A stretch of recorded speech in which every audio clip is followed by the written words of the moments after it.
You are welcome to another episode of the Essence Podcast. This episode is very unique. We have with us Barrister Enyo N. BASSEY. He's a lawyer and founder of Support Sickle Cell Nigeria. He's a man who is passionate about the extermination of traitor gene, generally known as SS. And as a warrior also, who has been through so many travail, he is here today to take us through not just his story or the story of his life, but also important conversations that is needed to be out there, not just to the sickle cell community, but to Nigerians at large.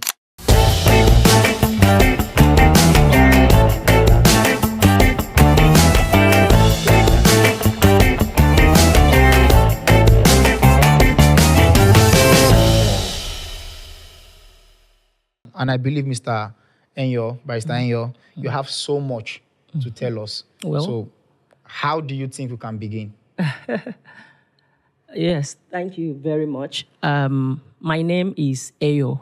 Eyo. You are calling me Enyo. Oh, okay. Okay, my name is Eyo N. BASSEY. Okay. Yeah, I'm a lawyer by God's grace. But oftentimes I like to introduce myself, first of all, as a boy, mightily helped by God, because of the travels I have had to face in life. True. And some of the things that I have overcome and become victorious. And today I'm sitting down here to, express myself on some of these issues that I feel should be addressed. So I'm not just the founder I don't see myself really as a founder. I see myself as a steward of Support Sickle Cell Nigeria. So basically what I'm here precisely to do is to draw the attention.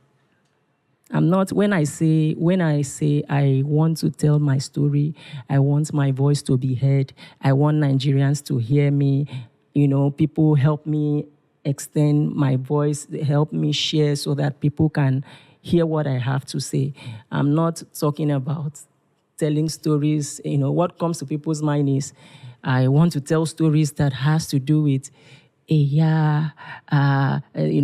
sympathy and pity. What comes to people's mind is that I want to draw a line of story that will lead people to sympathize, and then at the end of the day, probably they are contributing, whereas that's far from it. Whoever knows me on a close level knows that I have phobia itself for pity. Like I've never loved pity my whole life. I did university for 5 years, and not for once did I ever, announce my status to anybody in my set. That's or my class. Yes, not because I was shy of the condition or the status sickle cell, but because I generally did not want to be perceived in any light. Definitely when an idea of something goes to people, whether you like it or not, they start perceiving you in a certain light, and it affects the way they see you, whether or not you tend to be different from what they are talking about. So I was generally this person that didn't want to be limited by, the reservations that people have about sickle cell. I didn't want to be in that space where somebody will see me and say, how is your health? I didn't even like those conversations. So basically, or special treatment. Yes, the people that knew me very closely knew that I never loved that. In fact, never a time did anybody come to visit me in the school clinic for all the times I was sick. I never told anybody. The only person that I used to sought help from was my secondary school classmate who knew my condition because we were in boarding school. So, he already knew me very closely. So he was the only person I would get help from whenever I needed help. So I've never been this person. So whatever I want to say or whatever intrigues me to talk about is not about obtaining pity. It's about stating a fact. It's about expressing what is affecting sickle cells at the moment. Some 2 weeks ago, I was in channel. 3 weeks ago, I was on Channels Television on health matters, and I had the opportunity to talk about sickle cell and the challenges. I've been pushing so many advocacies, but my voice literally has not been heard the way I expect it to be heard, because the advocacies that I'm championing is to bring initiatives that will better the whole community of sickle cell, not just initiatives that puts them in a place of pity or whatever, but initiative that emboldens them, make them see themselves as a very, very courageous beings who have their expressions, who can express themselves, do whatever they need to do without the limitations. In fact, there are some sickle cell people you meet already, they are limited by how they see themselves. They already feel a certain way. So when I'm championing these advocacies, I really do not want to tell my stories. Like, my stories are so cumbersome. Like, when I mean my stories are cumbersome, my stories are in chapters, in phases. They are very cumbersome. Even if I were to want to tell my stories, sir, we can't do it under a short time. Like, we would spend up to 10 hours, in fact, even more days to tell my stories because they are in chapters, several things that have happened in my life. Like, I can't reduce it to a compendium. My stories are cumbersome. And so what I really would talk about, if I even share a part of my story, would be as it relates to what I'm sharing. You understand? Yeah. As it relates to what I'm sharing. So basically, in Nigeria, the issue of sickle cell has been trivialized, and everybody knows that. A country that produces the highest number of sickle cell. We are the country with the highest number of sickle cell in the world. Nigeria. About 100,000 to 150,000. Now, let me put this thing into context so that you understand. Because when we say catch these numbers, people just thinking like digits. The Nigerian syndrome, we trivialize things. Yes, we don't even put into consideration what those numbers are. Do you know that the only stadium that is approved in Nigeria for international matches to be played is in Akwa Ibom, and it's about 30,000 capacity. So when we say 150,000, it means that stadium has been filled into 5 times. Like, it's filled up 5 times. That is the number of persons that they are producing into the world as sickle cell. And most of them, the mortality rate is so high that the same number, about that 100,000 to 150, dies before the age of 5. So that means that number existed 15 years ago, died, and we still have that kind of number now. Like, the number that is quoted is like a yearly rate of sickle cells coming into Nigeria. Like, and the mortality rate too. When they count the number of children dying under age 5, most of them are traceable to sickle cell problem. That is an issue that has been trivialized in Nigeria for so long. We don't have a ministry for an issue that we are the highest chester of sickle cell in the world. We don't have a single ministry attending to those people. We don't have a single ministry talking about how they can make things, how they can cut down on the number, how they can exterminate. I call it the traitor gene. My foundation, like our foundation, is not even mine because I'm just a steward. I see myself as a steward. So my foundation, the foundation is not like, we are not, how do I put it? We are not really interested in giving it a name. Like, we are not really interested in making it look a certain way. What we are interested in is the people. We are not interested in, calling it a certain name and making people feel like victims. Okay. We are not interested in making people feel like victims. We are looking at emboldening people, making people look at themselves as vessels. One of the things that happened to me, we were supposed to have this conversation on the 7th of July. Yeah, I remember. That was the day initially we wanted to have these Yes. conversations. And one of the reasons we did not have that conversation was because I was trying to put things, like arrange the way I wanted to present it or how I wanted to talk about it or how I would say it to catch the attention of Nigerians. I was so worried about that. I really have been wanting a privilege to express so much that is in my heart about the sickle cell community. So I was so much worried about how to present it, but so at that point, I didn't want to come and mess up. And so many things I didn't want to see myself lying about anything. I don't want to come and say, maybe lie on my birthday or something, or come and say things that, let me just go and relax. Since everything has happened like this, since I can't put myself in order, so by now, I'm supposed to probably be scared of how to put it out there. But God gave me the conviction and gave me the rest that it's not about me. I'm just a vessel. It's not about me. Whatever I'm saying here, if there is an impact that is going to be made, it's going to be from God, not me. Yeah. So I'm just a vessel. Yeah. So that gave me the confidence to just come here and say things the way it is and put out the basic things I need to put out there. Okay. So Sorry, regarding the NGO, should I Yes. call it NGO? yeah, it's an NGO, Okay. So support sickle cell Nigeria. Since when has the inception of the Yeah, NGO? the NGO has been maybe call it couple of 5-6 years now. 5-6 years. Yes, Okay. And but- it's still yet to get the attention Yes. that it ought to have gotten. Ought to have- Even though you just mentioned, and I just knew now, Yes. that Nigeria does not have a ministry. They don't that even have. attends They don't to- even have a facility. That's disheartening. But getting somewhere, do you think maybe it's a way of approach? I don't know, because your personality, you hate, you repel, or you even said you have phobia for Yes. sympathy right from school. Personally, I think if I was, can I use the word victim?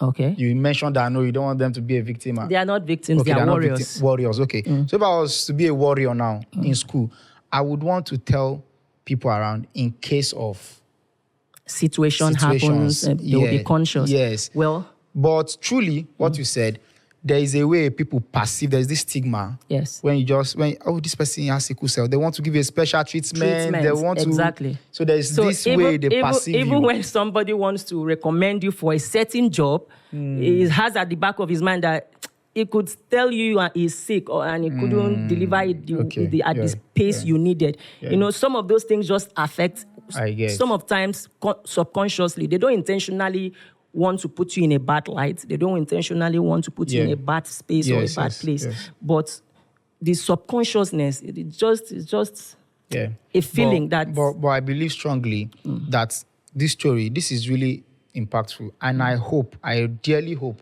that what we are doing here, we go out to the ears of people that needs to hear it. Yes. And the eyes of people that needs to see it. Yes. And the needful is done. Yes, Right. because Okay, continue, please.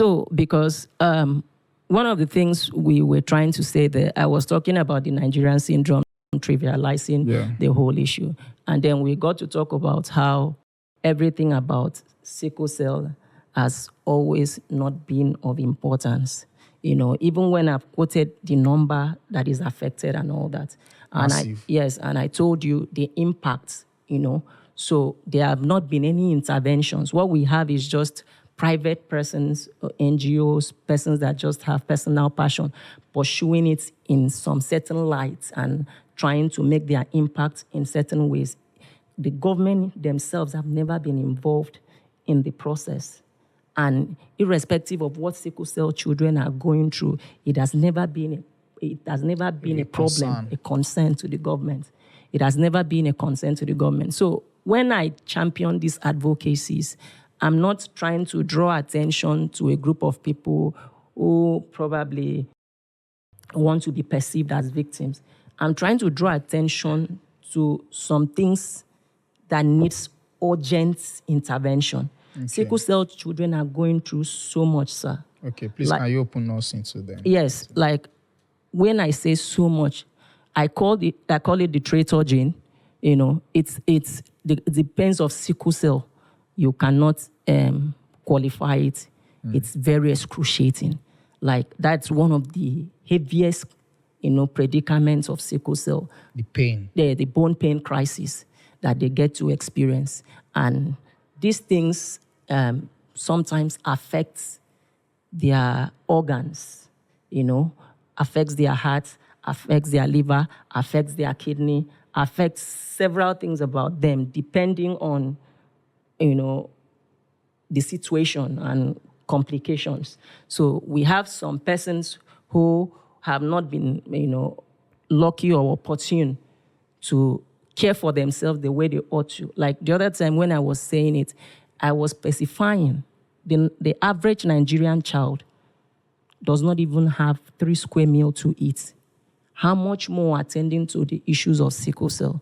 So what the average Nigerian child does is to look for probably a chemist or a nurse that knows how to treat or manage those situations. So when the problem comes up, they don't even think of hospital because hospital is a no-no. The situation is so dire, they can't even feed themselves, they can't even afford. So in a country that is this backward, in a country that is this oblivious to things, issues that are so important and should be taken as paramount, this is the kind of country that Nigeria is when it has to do with issues of sickle cell. So nothing about sickle cell has been prioritized before. And right now, we have a menace that is plaguing the sickle cell. In fact, I call it like a setback rampaging the sickle cell community, which is the issue of drug addiction. And you know, it's a different thing when you are addicted to a drug because of choice. You sat down, maybe your friends influenced you and you got addicted. Or probably you wanted to feel what it feels like to get addicted and all that, peer influence and all that, and then you got addicted. But when a circumstances of your life leads you into a condition you cannot overcome, it becomes a peculiar issue on its own. And this is where several sickle cell patients, warriors have found themselves. Like as I speak to you, up to 70% of the sickle cell community are addicted to a drug called pentacocin. Pentacocin is a pain medication that is used for the management of sickle cell. And through the years, several hospitals, several facilities have been using it because of the effect. It has a feel-good effect, like doctors will say. It has a feel-good effect. It releases the pain, makes you feel good, but it's short-acting. But because this pain that you feel in a very magnanimous way just comes down, it makes you want it. And so this is how people keep taking that medication until it gets to a point of addiction. Like in my own case, it was still the same issue of my own case wasn't even the issue of maybe trying to avoid hospital bills and all that. Okay. Mine was a situation where my heart disease became very excruciating.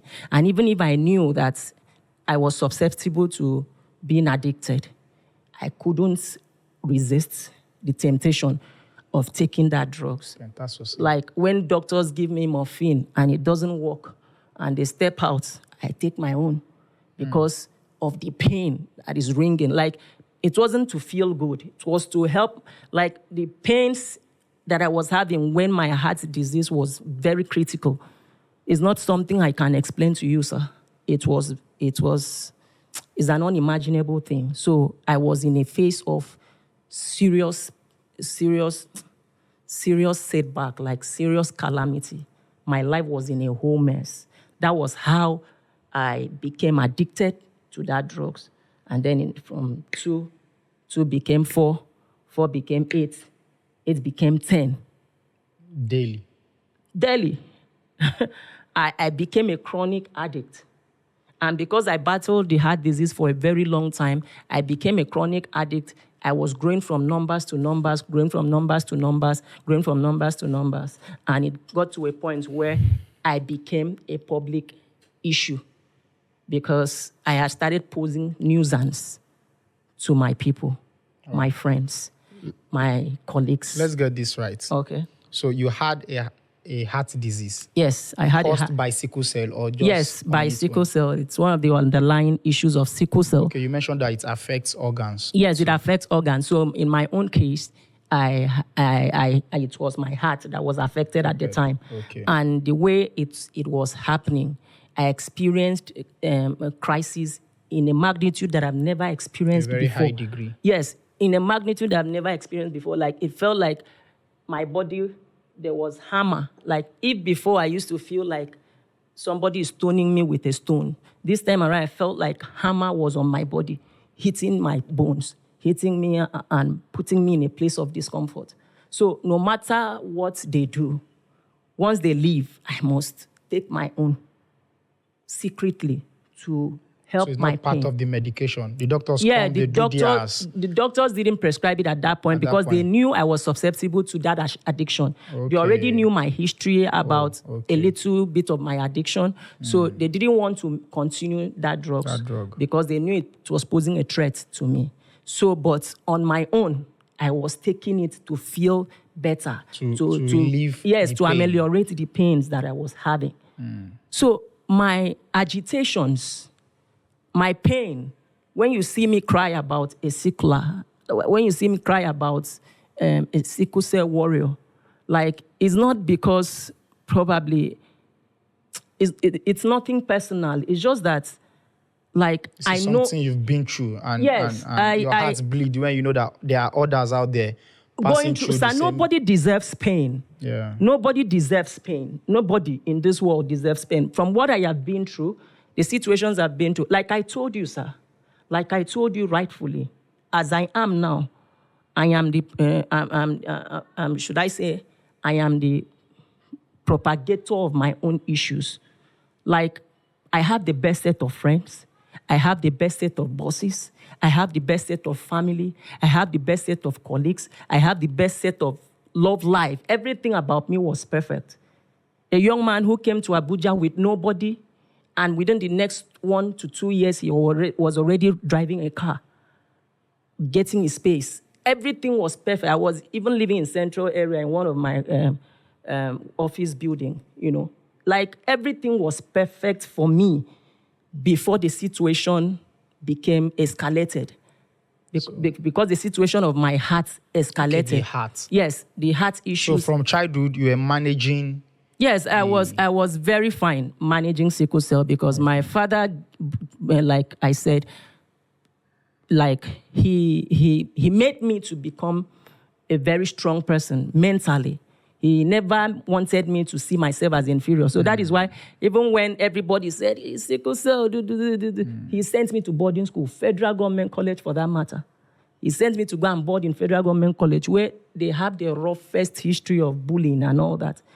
But just somehow I was able to, and that helped me in life. Probably that is what has given me the mental strength to withstand everything that I've gone through in life and still come out here not playing victim, but trying to impact and trying to cause certain changes and trying to bring to the knowledge of everybody what's going on. Like right now, we have a studio, was it Glitch Africa that was propagating that news of there were persons coming to tell their stories about how pentasocin, they were addicted to the drug pentasocin. Now, these are not sickle cells. Yes. I saw the video like that. They are just normal persons. Oh. But somehow in the course of their life, they were addicted. Choice. Yes, you know that the street is preoccupied with drugs now. Yeah. Like, the street has been invaded with drugs. Right now, youths in Nigeria, the population of youth in Nigeria, 70% are drug addicted. Like, drugs is a common thing in every area now. People are battling with issues of drug addiction. So even when I am making these advocacies, my intention is not just for sickle cell alone. Okay. I'm looking at a situation where Nigerians, since we have a deadbeat government, so I'm looking at a situation where I'd already pointed out some of these issues to the government when I was on channels, but I knew there was no way they were going to react on it. So I was conscious that I want to tell these stories to Nigerians because Nigerians have been the ones effecting things that government should be doing. Like, we have so much goodwill in Nigeria. Our leaders, our elders, our fathers, they have a compassionate heart. And they are the ones always bringing issues of public interest to fulfillment and doing the things they ought to do. So we have people with very goodwill. Like, the situation, like, right now is so pathetic. Like, the youth in Nigeria, everywhere is filled with drug addiction. Everywhere is scattered with drug, different substance, cocaine, meth, canna, whatever they call it, all those drugs. Yeah. All those things are pieces everywhere.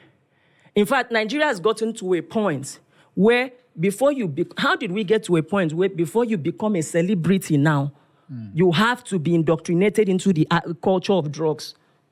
before you are become a music celebrity, before they expose you to limelight, they will is a dark system put in place by men to control others. So they know that you are coming in, you are going to be a great star. They already put you in a place of drug addiction so that you start buying cocaine, you start buying products they are the ones supplying it. They know where it is coming from. They know where the drugs is coming from and where they are pushing it and the people it is enriching. So they are the owners of the country, per se, in quotes.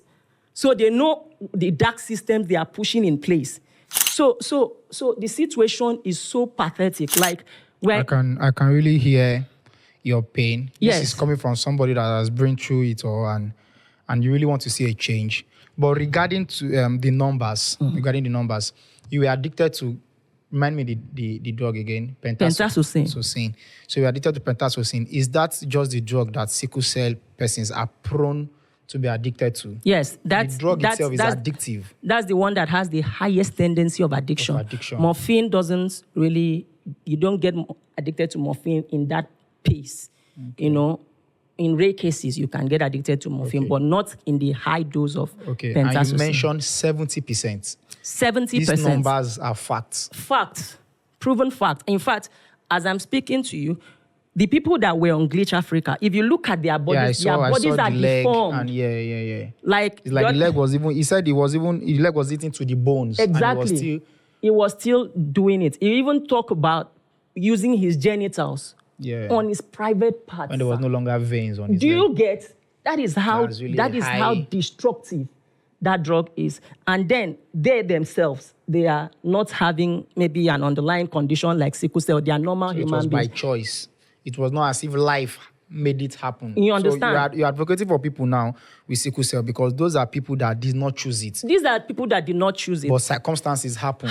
And they became prone or used to that kind of drug. Exactly. And even when it is no longer sickle cell related matter, they just still see themselves using that drug. They cannot help themselves. Like, they cannot help themselves. Some of them, like, when I tell you, sir, I have, like I told you, I have good connections.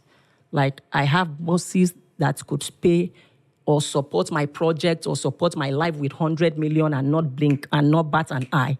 Like, I have bosses in that capacity. Like, I have friends that have helped me in millions.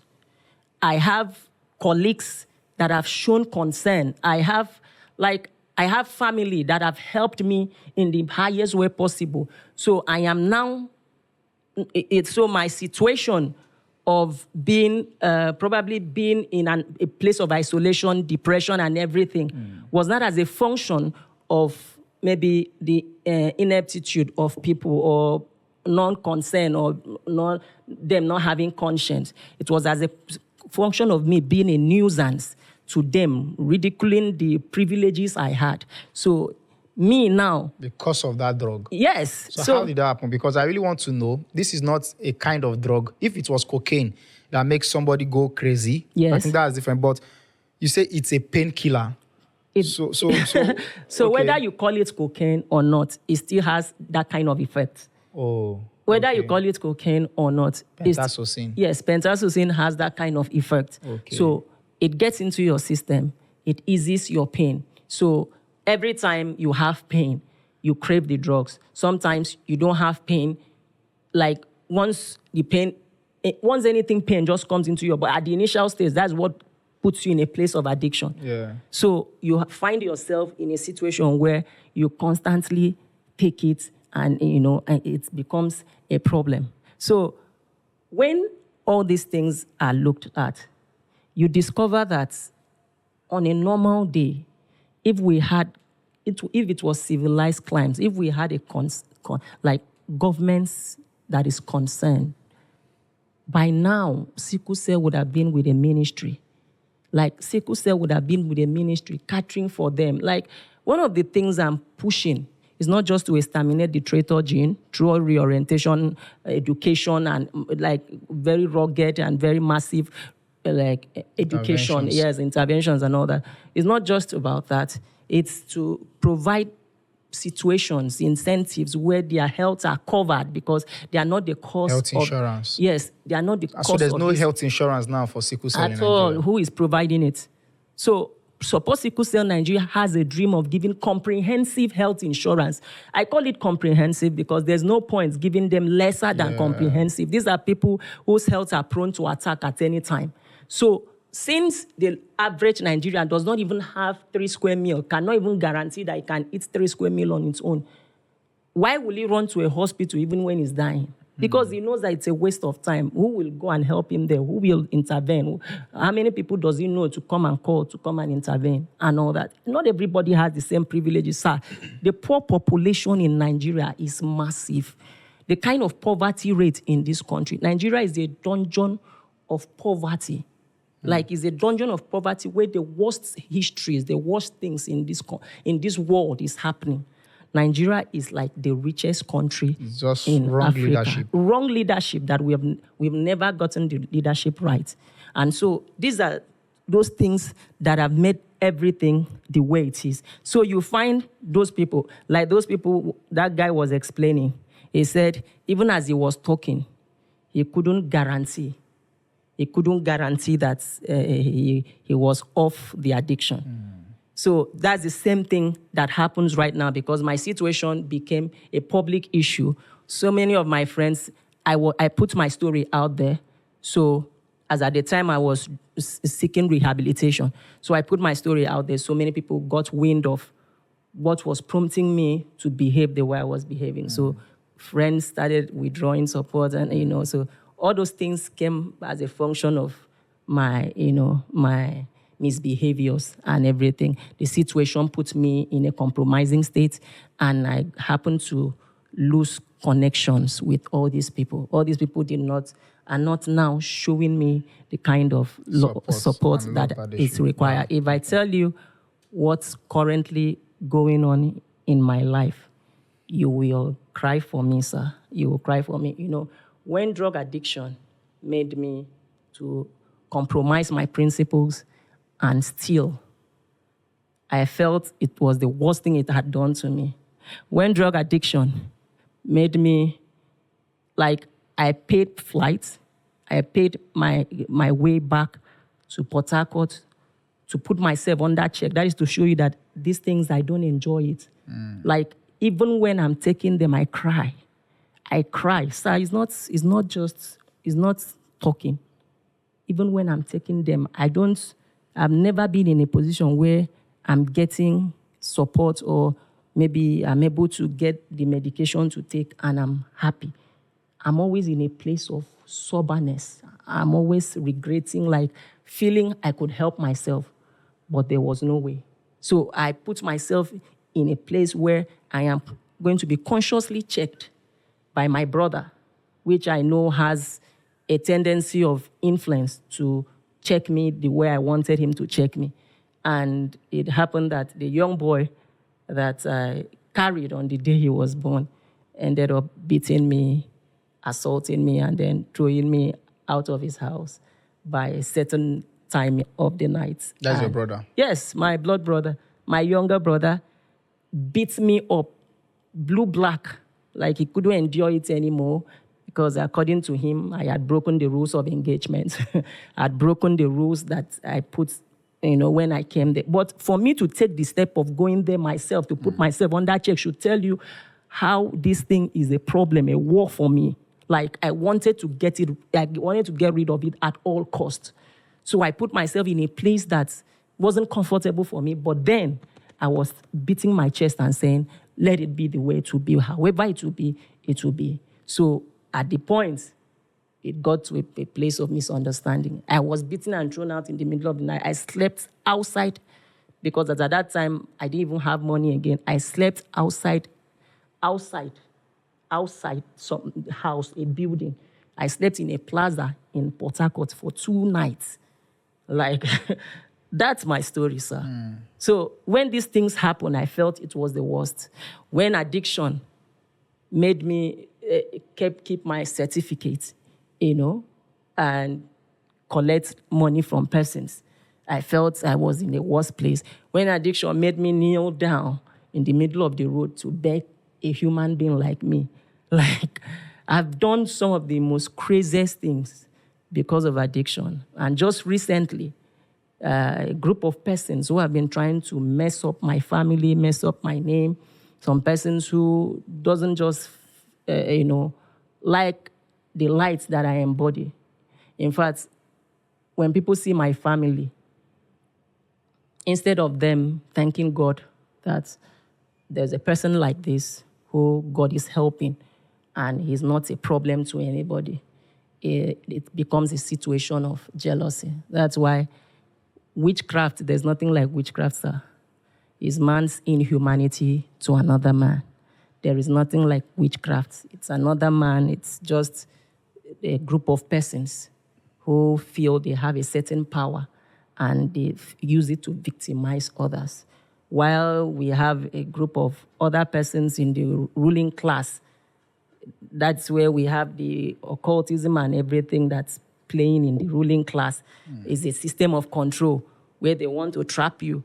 They get you to do certain things that you are not supposed to do as a human being because those things give them access to your spirit, your soul. Even if they want to enchant something into you, spiritism, so many things, spirituality, they can do it because you've compromised rules that exposes your spirit to attack. So, like, all these systems are dark systems of human beings to keep men in control. The other one is for the ruling class. This one is just for normal persons going around. Themselves. Yes. That's why you see somebody who poisoned somebody on the day he was born. On the day of his marriage. You see stories like that. You see a friend calling a kidnapper to come and hold his friend who just made it, his container landed. He has suffered from when he was young. Nothing happened. But at the end of the day, he made it and he started living fine. The best friend is the one setting him up with kidnapping. These are the kind of stories you keep recording in Nigeria. A woman came to Nigeria and recorded a situation where she was kidnapped, a grandmother. She was kidnapped and raped. And she stood at the altar and cursed Nigeria and promised never to step her feet into Nigeria. These are the kind of stories that are happening in Nigeria, and we are still keeping quiet as individuals. I'm not doing it from a place of I want to be seen. I'm doing it from a place of I want things to change. I want these people to be given a beautiful life. I want incentives to be brought in to empower these people. Like, it breaks my heart. Sir, I don't know for other persons, but it breaks my heart. Like, I don't know you, but something happens to you, and just somehow I get to know. I am affected. I still remember when Lady Chimamanda recently lost her child. Like, I felt the pains because she's someone I admire. Like, she's an icon that I admire, and like, I felt the pains to my bones. Like, and I was now thinking, if I am the one feeling this pain like this, even when I see people, the issues of kidnapping, like, what then happens to other persons who are losing their children on a daily basis? We have stories where Aisha slept with her family, 12 in number, and at the end of the day, she wakes up with nobody. She's an orphan. Not just an orphan, all her siblings are gone because of bandits have entered there, destroyed everybody. Left a story that is very pathetic. Ended people's life. Caught somebody in camera, cut someone's neck off in camera, posted to the government. That is the kind of country we are living in, and we are still making memes. We are making contents. Tell me why Nigeria is not taking over, sir. It's a dungeon of pain. It's a dungeon of very unfortunate setback. And it's just something that breaks the heart. And if I had my way, I know the things, I know the movements, I know the things that I would want to effect, the things I would want to change personally. So, but on the issue of addiction. Yeah. So I want to ask this question. You mentioned that you were doing well. Yes. Up until you came to Abuja, in 2 years, you've established yourself. Then the heart issue came, and you were administering pentasocin. Am I correct? Pentasocin to yourself. Yes. And it became an addiction to you. So I want to chip this in. I've heard stories about warriors that overcomes at a certain age. Is it 18 or maybe 22 or 21? Is that the story with you? That maybe at 21, 22, you were done with fighting sickle cell, and now you are now fighting addiction. No. So there's nothing like that. How long does sickle cell last in somebody's body before you can say you are free from it? So there's no specific time, scientifically proven that when you get to this time, sickle cell does not affect you again. But the only thing is that as you grow into adulthood, you begin to know certain things, how to manage yourself, take care of yourself, take care of your crises without, finding yourself in a bad situation, health-wise and all that. So persons grow this experience they need, So I don't wait for malaria to bring me down. When it's time, I take malaria drugs. I take antibiotics. When the need arises, I make the test. I take the necessary drugs. So it's all about management. So it's all about management. Management changes the course of how you are being affected. That if you don't have a maybe a chronic underlying issue that you are battling, you tend to look like somebody who has conquered the situation because you have better understanding of how to manage yourself. So what we had in this situation was not me overcoming a certain thing. I was just somebody that has learned how to manage it. Yes, I was just somebody who was going through a lot, and because of the setbacks in my health, it's led to that addiction, and so many things happened. I lost my job, lost my car, lost my friends, lost my bosses, lost the connections with my bosses, lost my family, everything about my life. I lost my home. I lost my home. I was living in a church. In fact, I'm living in a church. It's not I am living in a church currently. That's how pathetic the situation is for me. But these are some of the things that have prompted me. These are some of the things that have pushed me to a point of overcoming this situation called addiction. And having overcome it, nobody is believing you because there have been times when you claimed you had overcome, yet you were still in a situation where people saw you compromising and all that, and you cast aspersions or doubts to what they believed. So many persons now have withdrawn from, caring about me. I've been in this depression, isolation, stigmatized. Whatever I'm going through is as a function of, the persecutions, self-persecutions, like some of the things I brought upon myself by virtue of the mismanagement of the situation and being a victim that caused all these problems for myself. So I would rightly tell you that I have a beautiful family. I have beautiful set of friends. I have a beautiful colleague. I have beautiful bosses. I have beautiful extended family and a nuclear family. I have everything complete. But it's just, in fact, my own situation, the other guy was talking about having the genitals, injecting in the genitals and all that. My own situation was not just even injecting. It's not just even injecting in the spots on the skin ulcers that I was having. It's not just that. It got to a point where, out of the attempt to still conquer this situation, to still conquer these issues, to still conquer this phase, I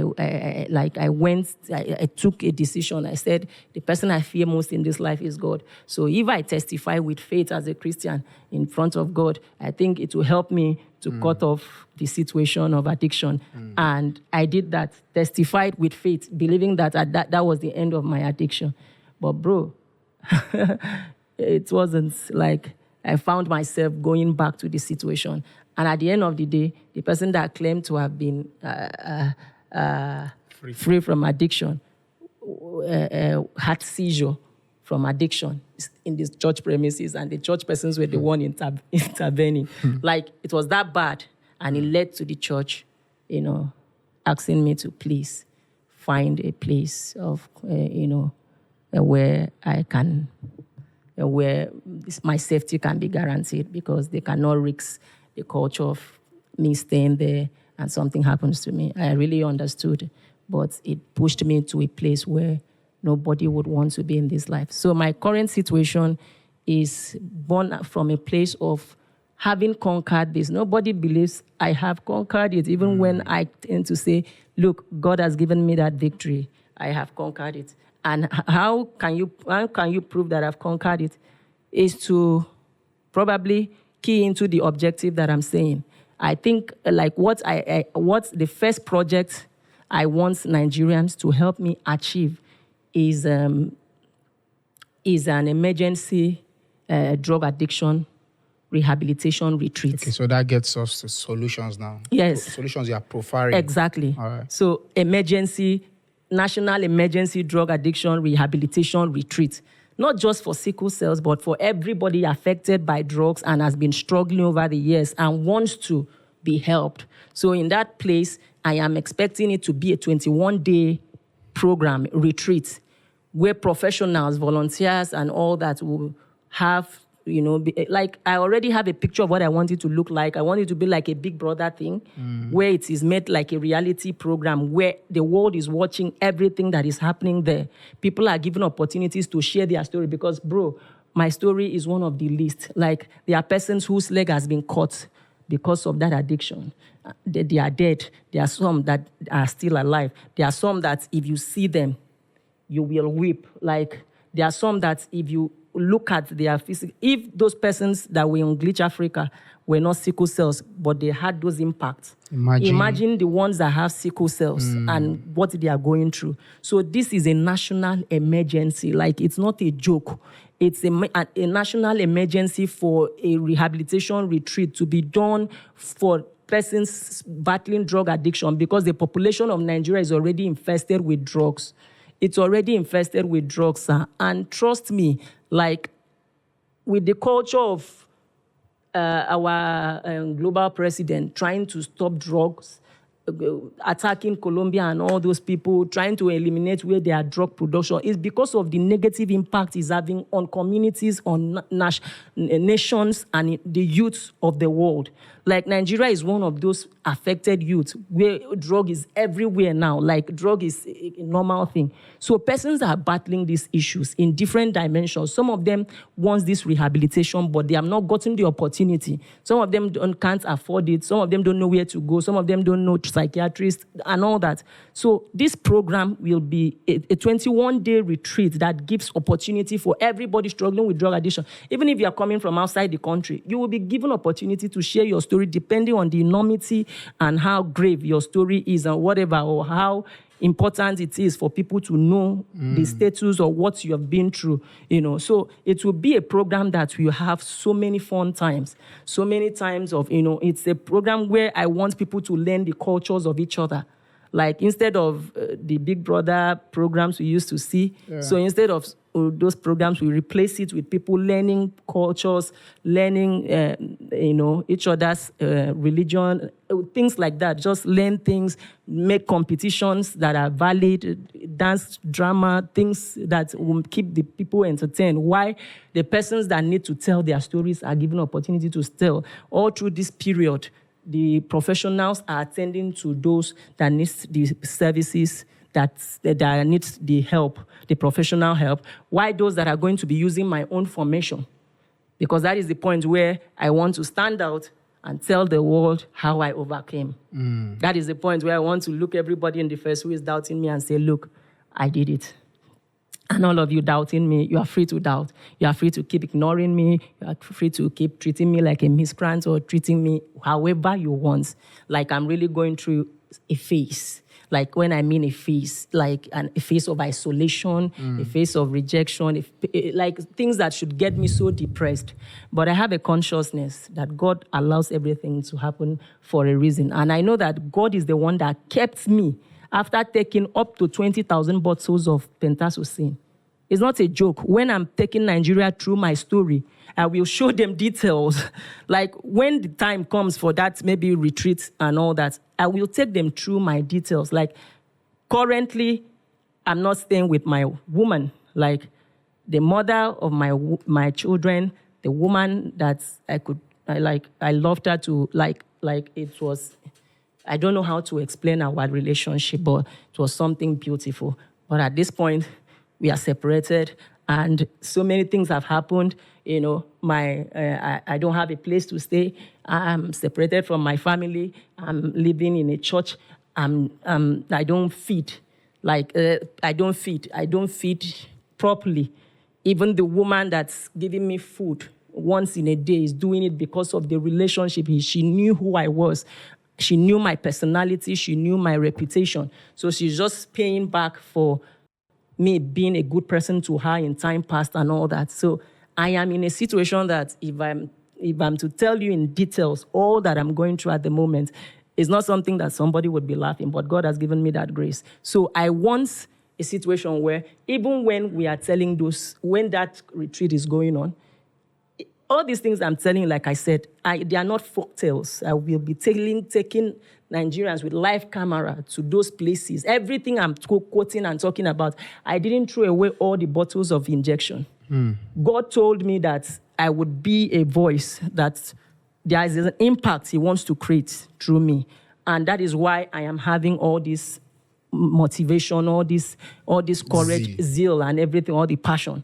And so he noted, that is why even my mom would be asking me, why are you keeping medication? Why are you keeping bottles that you know that? Why? What is the point?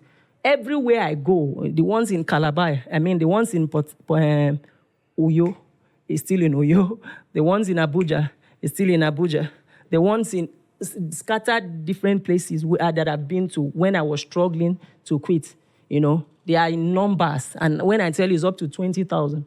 And when I bring these things, they will be like I'll be building. I know where I want the sickle cell, like support sickle cell secretariat. No, not just the retreat. Okay. The secretariat, and this is, of the NGO. God really prepared me for this. And that is why I know that this is not a coincidence. This is orchestrated by God.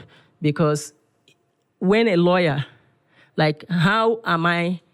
how did it get to a point where I was seconded to the NSAS panel? And today, it had to be featured in one of the things that I'm prompted to talk about. And then again, I had the opportunity of serving in the NBA, in the administrative unit. And I served in the NBA national headquarters, and I was in the admin unit. I learned everything about corporate governance. So God was preparing me. In fact, it got to a point where I even served as a procurement officer, a lawyer serving as procurement officer, because God wanted me to have a detailed knowledge of how to run an organization of international standard, a detailed knowledge of corporate governance and how to run organizations with best practices. So I already have a picture of what our secretariats will be in every state and what the kind of achievements I want for support sickle cell. And, so some of these things that I'm keeping it to serve as maybe like an epitaph, a reminder to everybody who comes into that headquarters, everybody who comes into that secretariat, so maybe as a point of touring or, maybe visiting places you've not been to, tour, like vacations and all that. You want to come and see this place you've been hearing about and all that. You see artifacts. Yes, you see things that connotes all that. What the struggles have been about. Yeah. That is why I did not throw away those things. And those things are there. So whenever I'm given the opportunity to tell my story the way I want to, I'll be taking everybody through the detailed process, everywhere I've been to and what I have been through. I'll be taking them through that process. And even if I'm given the opportunity tomorrow, I'm ready. My interest is a boy who got to a point of spending up to 50,000 naira daily for an addiction. Got to a point I was taking 10 ampoules of pentasucin myself. And at this point, God has given me the ability to be free. And I know that convincingly we both within me and whoever I'm trying to impact or whatever.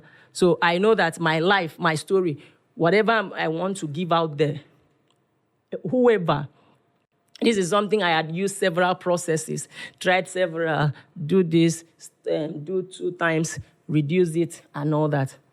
When the mindset came, when God gave me the understanding that I'm not supposed to be a slave to my mind is supposed to be the slave. Like, me, I'm not supposed to be the slave to my mind. My mind is supposed to be subject to my control. So I'm supposed to position my mind to understand that addiction is putting me as a slave. And so I can conquer it when I make it the slave and tell him that, look, you are not the one to control my mind. You will not be in control. And I will not be in control. So something I was struggling with, different methods, different strategy, going here to be helped, going here to take professional classes, going here for someone to help me with experiences and all that. It just took me simple step to end it. And that is the impact I want to give to every other person, that because I know that if I did it that way and succeeded, every other person can follow Those that. steps, is this something you can take us through? No, it does. It doesn't have to be now. Yes. for now. So during the retreat, I will have the opportunity of putting everybody through the process, and of course, how to go about my pattern. Then those that cannot maybe gain victory from my pattern, maybe can now be subjected to the professionals that are there, the psychiatrists, the psychologists, everybody that will be there, the volunteers, everything that will be going on there. So the essence is, whoever is battling this and cannot do it alone, join us. But why I want it to be... There's a safe space. Yes, there's a safe space. Let's come together as a community and fight it together. Whatever we fight together, there's an impact it will have on all of us, because you know that I'm facing what you are facing. So why I want it televised is not just so that...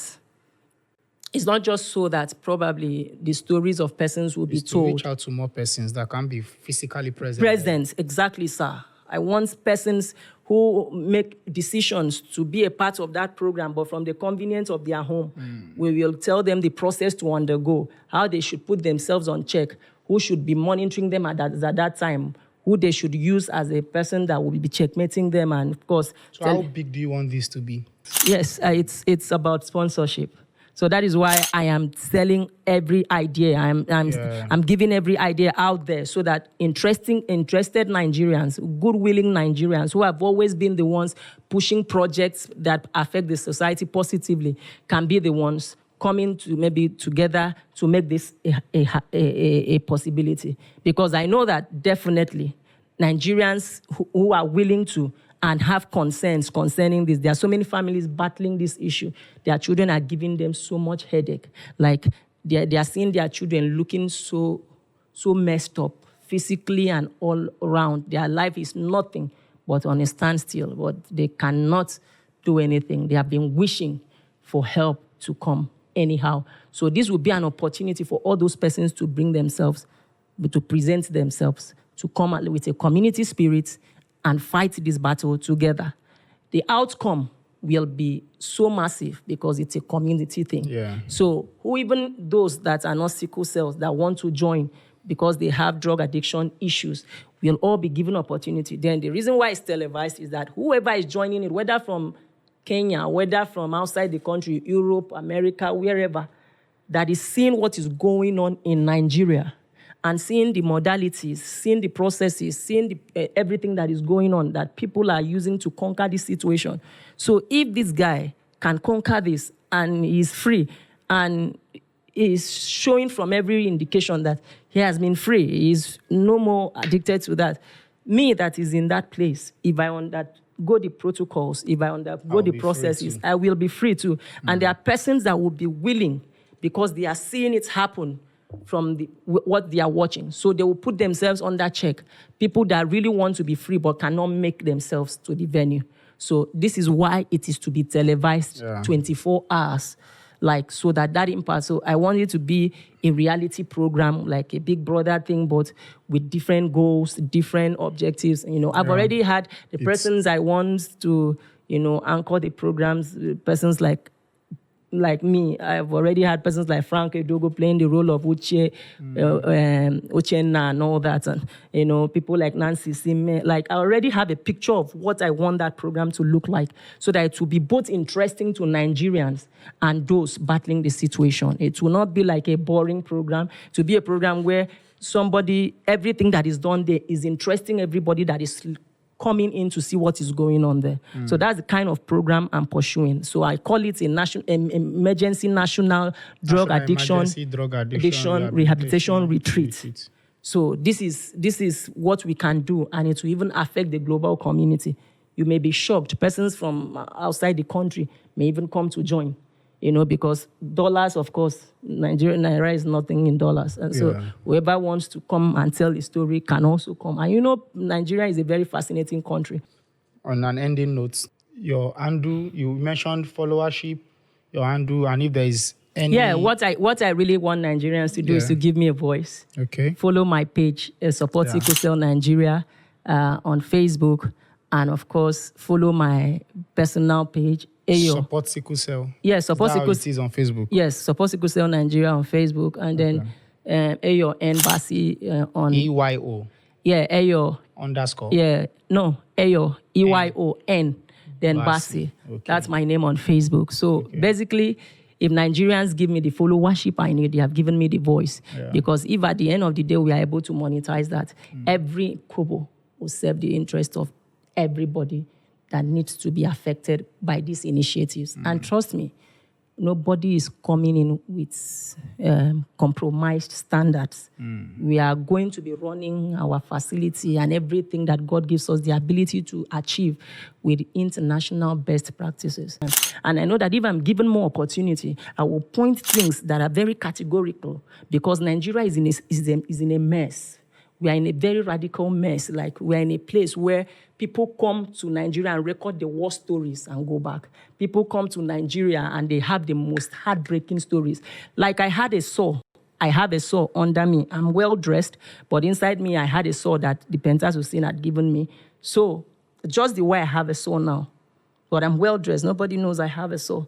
That's the way Nigerians are. Everybody are smiling with smiling faces, but with pains in their hearts. So many Nigerians have been given scars by the government. From time immemorial, we have been victimized, given scars. So many Nigerians have stories, painful stories. How do you even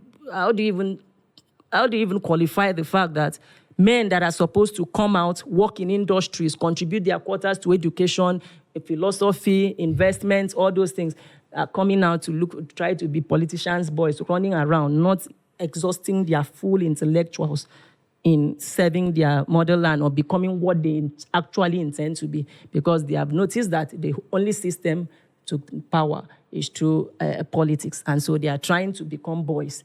And so they end up doing some of the things they themselves do not want, but because they want to stay loyal so that they become the next set of people. So we find a country where visions are killed. Nobody's interested. Like Nigeria that is supposed to be bubbling with people. So Nigerians are hardworking, even the uneducated.